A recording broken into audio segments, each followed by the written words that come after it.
എന്ന് കരുതിയാണ് ചെയ്യുന്നെങ്കിൽ ബുദ്ധിമുട്ടണ്ട, അവരെ ഞങ്ങൾ തടഞ്ഞോളാം, നിങ്ങൾക്ക് അതിന്റെ അത്രയും ബുദ്ധിമുട്ടി പോകേണ്ട കാര്യമില്ല. അവർക്ക് ഒരു മേൽക്കൈ കിട്ടാത്ത രീതിയിൽ അവർക്കൊരു മേൽക്കൈ കിട്ടാത്ത രീതിയിൽ അവരങ്ങനെ ഒരു മുസ്ലിം അപരത്വം ഉണ്ടാക്കുന്ന രീതിയിൽ മുമ്പോട്ട് പോകാൻ ഞങ്ങൾ ചെയ്തോളാം. അതേപോലെ തിരിച്ചും ഒരു ബ്രാഹ്മണ അപരത്വം ഉണ്ടാക്കി, ഹൈന്ദവ അപരത്വം ഉണ്ടാക്കി, മുസ്ലിം ദളിത് മാർക്സിസ്റ്റ് ഐക്യം ഉണ്ടാക്കുന്നതിനേക്കാൾ കൂടുതൽ ഒരു ഇന്ത്യൻ കാഴ്ചപ്പാടിൽ, മനുഷ്യൻ എന്ന കാഴ്ചപ്പാടിൽ ഒരുമിച്ച് നിൽക്കുകയായിരിക്കും നല്ലത് എന്ന് അഭ്യർത്ഥിച്ചുകൊണ്ട് നിർത്തും. അസ്സലാമു അലൈക്കും വറഹ്മത്തുള്ളാഹി. അൽഹംദുലില്ലാഹി അൽഹംദുലില്ലാഹി റബ്ബിൽ ആലമീൻ വസ്സലാത്തു വസ്സലാമു അലാ റസൂലിഹിൽ അമീൻ വഅലാ ആലിഹി വഅസ്ഹാബിഹി അജ്മഈൻ. അമ്മാ ബഅദ്. ബഹുമാനരായ സഹോദരങ്ങൾ, വളരെ ശ്രദ്ധേയമായ രീതിയിലാണ് നമ്മുടെ ചർച്ച പുരോഗമിക്കുന്നത്. ഒരു അടിസ്ഥാനപരമായി എനിക്ക് തോന്നുന്ന ഒരു കാര്യം, ഏതൊക്കെയോ രാഷ്ട്രീയ അജണ്ടകളുടെ പുറത്ത് ഇന്ത്യയിൽ ഒരു ഡിവിഷന്റെ, പുതിയ തരത്തിൽ ഉള്ള ഒരു ധ്രുവീകരണത്തിന്റെ വിത്തുകൾ മണ്ണിലിടാൻ ഉദ്ദേശിച്ചുകൊണ്ടാണ് ഇത്തരം സംവാദങ്ങൾ വളർന്നു വരുന്നത് എന്നൊരു ധാരണ അറിഞ്ഞോ അറിയാതെയോ പല സുഹൃത്തുക്കൾക്കും ഉണ്ടാകുന്നു എന്നാണ്. ഇവിടെ തീവ്ര ഇടതുപക്ഷത്തെക്കുറിച്ചോ മുസ്ലിം തീവ്രവാദികളെക്കുറിച്ചോ ഹിന്ദു വലതുപക്ഷത്തെക്കുറിച്ചോ ഒന്നും ഒരു നല്ല അഭിപ്രായവും ഇല്ലാത്ത ഒരാളാണ് ഞാൻ. അവരുടെ നിലപാടുകളോടോ അവരുടെ രാഷ്ട്രീയത്തോടോ എല്ലാം MSMന് സൈദ്ധാന്തികമായി, പ്രായോഗികമായി ഏറ്റവും വലിയ വിയോജിപ്പുകൾ മാത്രമാണുള്ളത്.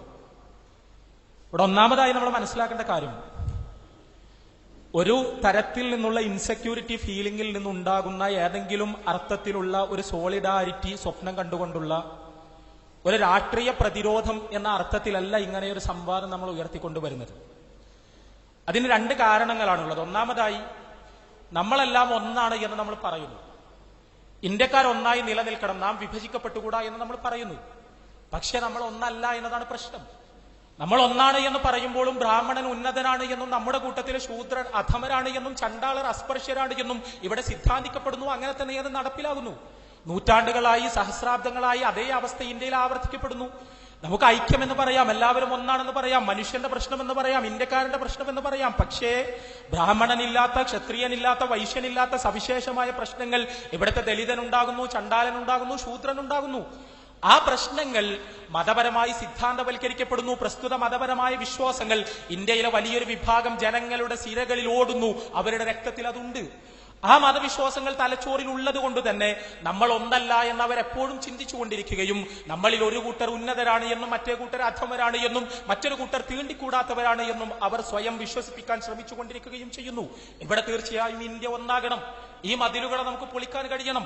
നമുക്ക് മനുഷ്യർ എന്ന നിലയിൽ മനുഷ്യർ മാത്രമായി കൈകോർത്ത് പിടിക്കുവാൻ കഴിയണം. അതിന് അടിസ്ഥാനപരമായ ആവശ്യം നമ്മൾ കൊണ്ട് നടക്കുന്ന അന്ധവിശ്വാസങ്ങളെ പ്രശ്നവൽക്കരിച്ച ശേഷം ഇതൊന്നും യഥാർത്ഥത്തിൽ പ്രവാചകന്മാരോ മതഗ്രന്ഥങ്ങളോ പഠിപ്പിച്ചതല്ല എന്ന് നമ്മൾ തിരിച്ചറിയുകയാണ്. ആ തിരിച്ചറിവ് ഇന്ത്യയുടെ അഖണ്ഡതക്കും ഇന്ത്യയുടെ പുരോഗതിക്കും ഇന്ത്യയുടെ സാമൂഹികമായ ഉന്നമനത്തിനും ആവശ്യമാണ് എന്ന് തിരിച്ചറിഞ്ഞുകൊണ്ടുള്ള രാജ്യസ്നേഹപരമായ ഇടപെടലുകളാണ് യഥാർത്ഥത്തിൽ ഈ ചർച്ചകളുടെ അടിസ്ഥാനപരമായ ചോദകം എന്ന് മാത്രമാണ് സൂചിപ്പിക്കുവാൻ ആഗ്രഹിക്കുന്നത്. രണ്ടാമത്തെ കാര്യം, അദ്ദേഹത്തോട് വളരെ സ്നേഹത്തോടു കൂടി പറയാനുള്ളത്, ഇവിടെ ഇത്തരം ഒരു പ്രശ്നം ഉയർത്തിക്കൊണ്ടുവരുമ്പോൾ MSMനെ പോലുള്ള വിദ്യാർത്ഥി പ്രസ്ഥാനങ്ങൾ നമ്മുടെ സംവാദത്തിന് വിഷയീഭവിക്കണമെന്ന് ആഗ്രഹിക്കുന്ന വളരെ വളരെ അടിസ്ഥാനപരമായ ഒരു തലമുണ്ട്. അത് മറ്റൊന്നുമല്ല, നമ്മളെല്ലാവരും മനുഷ്യരാണ്. മനുഷ്യർ എന്ന നിലക്ക് ധർമ്മവും അധർമ്മവും ഉള്ള ഒരു ലോകത്ത് നമുക്ക് ധർമ്മം മാത്രം അനുഷ്ഠിക്കണമെന്നും അധർമ്മങ്ങളിൽ നിന്ന് വിട്ടുനിൽക്കണമെന്നും അങ്ങനെ ദൈവത്തിന്റെ പ്രീതിക്ക് അർഹരാകണമെന്നും നമ്മളെല്ലാവരും വിചാരിക്കുന്നു. അവിടെ എന്താണ് ധർമ്മം, എന്താണ് അധർമ്മം? ആ ചോദ്യം അടിസ്ഥാനപരമായ മർമ്മപ്രസക്തമായ ചോദ്യമാണ്. ദൈവവിശ്വാസികളാണല്ലോ നമ്മളെല്ലാവരും. പരമേശ്വരനായ ആ തമ്പുരാൻ ഹിന്ദുവിനൊരു ദൈവവും ക്രിസ്ത്യാനിക്ക് വേറൊരു ദൈവവും മുസ്ലിമിന് വേറൊരു ദൈവവും ഇല്ലല്ലോ. നമ്മുടെ എല്ലാം ദൈവം ഒന്നാണ്. ആ ദൈവം നമുക്ക് നൽകിയ യഥാർത്ഥത്തിലുള്ള ധാർമ്മിക പദ്ധതി എന്താണ് ധർമ്മം, എന്താണ് അധർമ്മം? അതാരാണ് തീരുമാനിക്കുക? ഭാരതത്തിലുള്ള വൈവിധ്യത്തെ കുറിച്ച് പറഞ്ഞു, ഡൈവേഴ്സിറ്റിയെ കുറിച്ച് പറഞ്ഞു, ഇവിടെയുണ്ടായ നന്മകളെ കുറിച്ച് പറഞ്ഞു. ഒരു അഭിപ്രായ വ്യത്യാസമില്ല. ലോകത്ത് ഏത് പ്രദേശത്തും നന്മകൾ ഉണ്ടാകും, നന്മകൾ വളർന്നു വരും. അത് ജനങ്ങൾ അധിവസിക്കുന്ന വിശ്വസിക്കുന്നിടത്തെല്ലാം നന്മയും തിന്മയും ഉണ്ടാകും. പക്ഷേ ഭാരതത്തിൽ നിലനിൽക്കുന്ന മതഗ്രന്ഥങ്ങളിൽ തന്നെ നന്മയും തിന്മയും ഇടകലർന്നു വരുമ്പോൾ അവിടെ മനുഷ്യ സമത്വത്തിന്റെ പ്രഘോഷണങ്ങൾ ഉള്ളപ്പോൾ തന്നെ ജാതീയമായ ഉച്ചനീചത്വങ്ങളെ ദൈവവിശ്വാസവും പുനർജന്മ വിശ്വാസവും ഉപയോഗിച്ചുകൊണ്ട് സിദ്ധാന്തവൽക്കരിക്കുന്ന പ്രസ്താവനകൾ ഉണ്ടാകുമ്പോൾ ആ പ്രസ്താവനകളുടെ അടിസ്ഥാനത്തിലുള്ള മതവ്യാഖ്യാനം നമ്മുടെ നാട്ടിൽ നൂറ്റാണ്ടുകളായി നിലനിൽക്കുമ്പോൾ ആ മതവ്യാഖ്യാനത്തിന്റെ കെടുതി അനുഭവിക്കുന്ന കോടിക്കണക്കിന് മനുഷ്യർ ഈ രാജ്യത്ത് ജീവിക്കുമ്പോൾ എന്താണ് ധർമ്മം എന്ന ചോദ്യമുണ്ട്, എന്താണ് അധർമ്മം എന്ന ചോദ്യമുണ്ട്. ഇവിടെ രാഹുൽ ഈശ്വറിനെ പോലെ നിലപാടുകൾ സ്വീകരിക്കുന്നവർ അതേസമയം ഈ മതഗ്രന്ഥങ്ങളുടെ വരികളുടെ അടിസ്ഥാനത്തിൽ ജാതീയ സിദ്ധാന്തവൽക്കരിക്കുകയും ന്യായീകരിക്കുകയും ചെയ്യുന്ന ആളുകൾ, അവിടെ ശരിയെന്ത് തെറ്റെന്ത്, ആരാണത് പറയേണ്ടത്? പരിശുദ്ധ ഖുർആൻ പറയുക അത് പറയേണ്ടത് പടച്ചതമ്പുരാനാണ് എന്നാണ്. പരിശുദ്ധ ഖുർആൻ വളരെ കൃത്യമായി എങ്ങനെയാണ് മനുഷ്യർ ജീവിക്കേണ്ടത് എന്നതിനെ കുറിച്ച് പറഞ്ഞ സമയത്ത് ഖുർആനിലെ 2-ാമത്തെ അധ്യായം സൂറത്തുൽ ബഖറയിലെ 32-ാമത്തെ വചനത്തിൽ പറഞ്ഞു,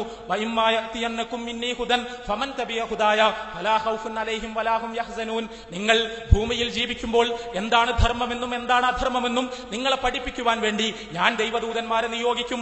ആ ദൈവദൂതന്മാരുടെ അധ്യാപനങ്ങളിൽ നിന്ന് നിങ്ങൾ ധർമാധർമ്മങ്ങളെ വ്യവച്ഛേദിച്ചാൽ, നിങ്ങൾ ശരിയുടെ കൂടെ നിന്നാൽ നിങ്ങൾക്കൊരിക്കലും ദുഃഖിക്കേണ്ടി വരില്ല, നിങ്ങൾക്ക് ഭയപ്പെടേണ്ടി വരില്ല. ഭാരതത്തിലേക്ക് കടന്നു വന്ന ധർമ്മ സംസ്ഥാപകർ യഥാർത്ഥത്തിൽ പഠിപ്പിച്ചതെന്താണ്? ഈ പറയപ്പെട്ട ഋഗ്വേദത്തിലെ ഛന്ദോഗ്യോപനിഷത്തിലെ എല്ലാം സിദ്ധാന്തങ്ങളാണോ?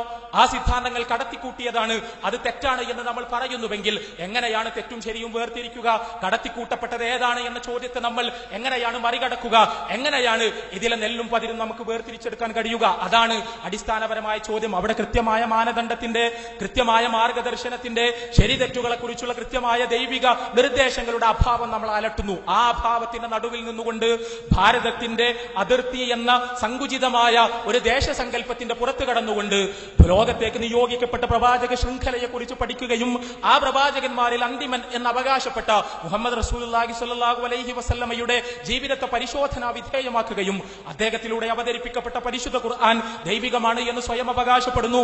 ആ പരിശുദ്ധ ഖുർആനിൽ മാനവരാശിക്ക് മൊത്തത്തിൽ സ്വീകരിക്കാവുന്ന ധാർമ്മിക പദ്ധതികൾ മനുഷ്യന്റെ കൈകടത്തലുകളില്ലാതെ അവശേഷിക്കുന്നുണ്ടോ എന്ന് അപഗ്രഥിക്കുകയും ചെയ്യുക എന്ന ദാർശനികമായ ഉത്തരവാദിത്തം, ആ ദാർശനികമായ ഉത്തരവാദിത്തത്തിനുകൂടി ഇത്തരം ചർച്ചകൾ പ്രചോദകമാകേണ്ടതുണ്ട് എന്ന് മുജാഹിദ് വിദ്യാർത്ഥി പ്രസ്ഥാനം വിശ്വസിക്കുന്നു. ഇവിടെ അദ്ദേഹം പറഞ്ഞ വിയോജിപ്പുകളിൽ ഭഗവത്ഗീതയെ കുറിച്ച് പറഞ്ഞു. ആ ചാതുർവർണ്ണ്യം മയാസൃഷ്ടം എന്ന് പറഞ്ഞ് അവസാനിപ്പിക്കുകയല്ല ഗീതയിലെ 4-ാം അധ്യായത്തിലെ 13-ാമത്തെ വചനം ചെയ്യുന്നത്, മറിച്ച് ഗുണകർമ്മ വിഭാഗശഃ എന്നുകൂടി അതിനോട് ചേർത്ത് പറയുന്നുണ്ട്. ഗുണത്തിന്റെയും കർമ്മത്തിന്റെയും അടിസ്ഥാനത്തിലാണ് ചാതുർവർണ്ണ്യം ദൈവം സൃഷ്ടിച്ചിരിക്കുന്നത്. ഇതുതന്നെയാണ് യഥാർത്ഥത്തിൽ പ്രശ്നവും. ചാതുർവർണ്ണ്യം നിങ്ങൾ വിചാരിക്കുന്നത് പോലെ സമൂഹത്തിൽ കേവലമായി ഉണ്ടായി വന്നതല്ല. ആരെങ്കിലും ബ്രാഹ്മണനായി ജനിച്ചിട്ടുണ്ടെങ്കിൽ, ക്ഷത്രിയനായി ജനിച്ചിട്ടുണ്ടെങ്കിൽ, വൈശ്യനായി ജനിച്ചിട്ടുണ്ടെങ്കിൽ, ശൂദ്രനായി ജനിച്ചിട്ടുണ്ടെങ്കിൽ അവരുടെ ക്വാളിറ്റി അതായതുകൊണ്ട്, അവരുടെ ഗുണം അതായതുകൊണ്ട് ദൈവം അവരെ അപ്രകാരം തന്നെ സൃഷ്ടിക്കുകയാണ് ചെയ്തത് എന്നല്ലേ യഥാർത്ഥത്തിൽ ഗീത പറയുന്നത്. ഇത് കേവലം എന്റെ വ്യാഖ്യാനമല്ല.